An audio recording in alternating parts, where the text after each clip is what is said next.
none of that matters to me if we line up on the things that are important to me. That is true. So I don't really have I don't have a prototypical president that I need. Like, you don't have to be a white male or a black male for me to sit there and say, well, those are the only things I'm voting for. That conversation gets brought up a lot. Well, I think we've answered the question, will America vote for black men? They did twice, you know, overwhelmingly. And then, but would you do it on the conservative side? Yeah, that's a good question. I don't know the answer to that one. And I mean, I think black men have made it clear they're not going to vote for a black woman. No.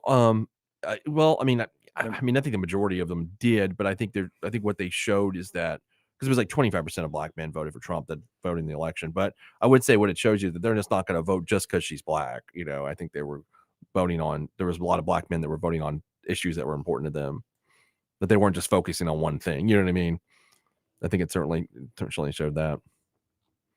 Do you think that the Democrats can get any of these voters back that shifted to Trump?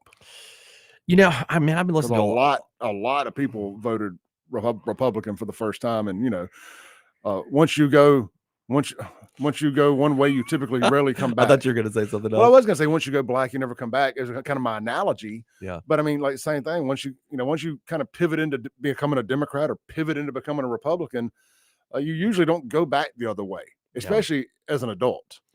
I was listening to something the other day. I talked about how there's this thing online is talking about how Trump and Obama are very similar, obviously not policy wise, but there's the two polling presidents like in the last, since Reagan, that have been able to build coalitions the way they have. And so, the Obama coalition became the Trump coalition, if you look at the number of breakdowns in the states. So, I think, yes, you could, because that coalition in the 80s was the Reagan coalition, then later became the Obama coalition, and now it's the Trump coalition. So I think they could. It's historical precedent for that happening, shifting parties like that. Three presidents successfully being able to bind those voters as Reagan and Obama and Trump.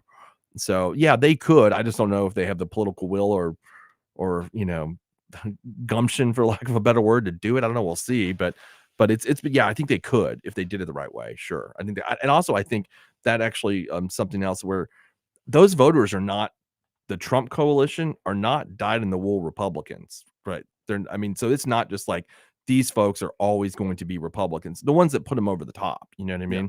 Because you had 25% of black voters, you had over 50% of Hispanic males that voted for Trump. You had a lot of these blue collar voters that voted for Trump. Those aren't like, the Republicans can't sit there and bank those voters. Donald Trump can bank those voters. He's the one that brought them into the fold. Now, just some other Republican candidate, and you can see that by the Senate results in a lot of states, that those Senate candidates didn't fare as well as he did and didn't get those voters. Now, of course, Republicans did take the Senate, but that's, different states, Montana and Florida. But Arizona is a good example for me right there, where Trump won Arizona by about 5 points, but Ruben Gallego also beat Carrie Lake. So she wasn't able to get the voters that he was. Mm-hmm. And so I think, you got to look at that. I think he is just like Obama was before him, I think he's kind of the fixture there that brings those voters in. Reagan was the same way, Yeah.